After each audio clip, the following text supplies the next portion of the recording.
পৃথিবী ও চাঁদের মধ্যবর্তী অঞ্চলে সফলভাবে বিশ্বের প্রথম 3টি স্যাটেলাইটের একটি বহর স্থাপন করেছে চীন। স্যাটেলাইটের এ বহর ভবিষ্যতের মানববাহী মহাকাশ অভিযানে গবেষণার ভিত্তি হিসেবে কাজ করবে।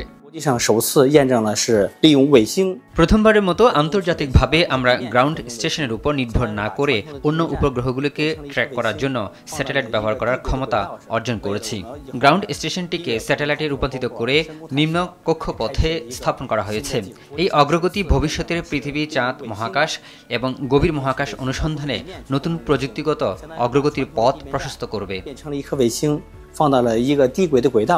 চীনের বিজ্ঞানীরা জানিয়েছেন, এই দূরবর্তী রেট্রোগ্রেড কক্ষপথ অত্যন্ত স্থিতিশীল ও জ্বালানি সাশ্রয়ী, যা চাঁদ, পৃথিবী এবং গভীর মহাকাশের মধ্যে যোগাযোগের জন্য আদর্শ।